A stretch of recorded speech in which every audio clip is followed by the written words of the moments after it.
So today I'm doing a cauliflower pizza crust on eatrealamerica.com, and also I learned it from Zonia Foco's, one of the groups that she has, and I can't remember the name of the group.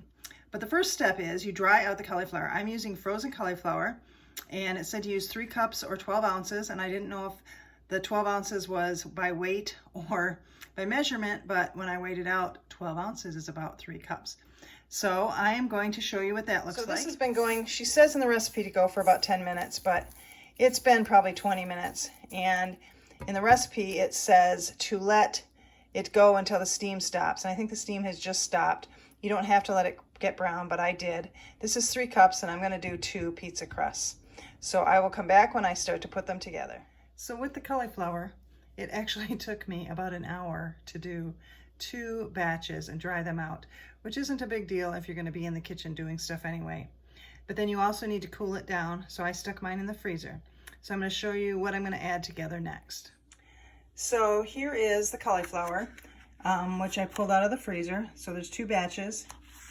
You also add egg, and you can add almond flour or oat flour, and I have almond flour somewhere in my freezer, but I couldn't find it. So I rolled up some oats in the Vitamix. And then it calls for freshly grated Parmesan cheese. I did not freshly grate it, and I did not have enough. So I added some vegan Parmesan, and I added a little bit of mozzarella to even it out to get enough. And then this isn't in the recipe, but I am also going to add some flaxseed into one of them, because I don't want to ruin both in case it's a bad idea. And I'm also going to add some garlic powder. I am a one-woman show here, so I've got my camera in one hand and I'm whisking with the other. So we have our egg, and we're going to add some cheese and some flour and some cauliflower. And I will mix it all up. And that's my son in the background.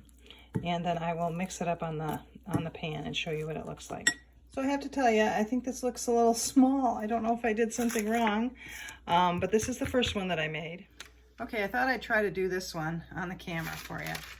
So, see if I can aim it down that way without my tripod falling over. Okay, so this is the mound of dough, and I just use a spoon. I used a fork last time. I want to see how a spoon would be used, and I dip it in a little bit of, that's what I'm doing over here that you can't see.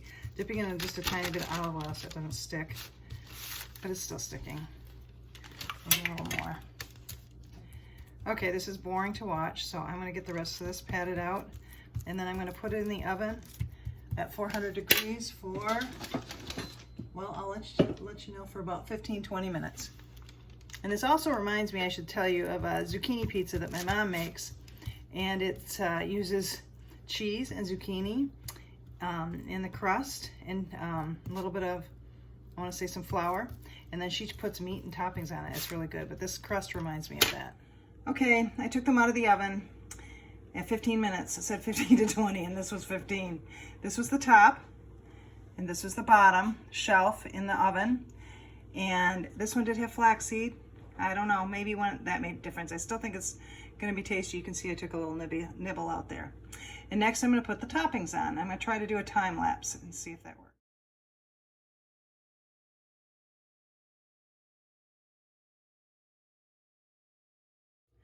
So I made one pepperoni and cheese, and one with arugula, red pepper, mushrooms, artichokes, and cheese. So this one was on the top shelf and spent about 5 minutes in the oven. After about 5 minutes, I switched this one to the top shelf when I took it out. When I took out the pepperoni. And obviously it's a little overdone, but I like my toppings done. So now we will see how it tastes.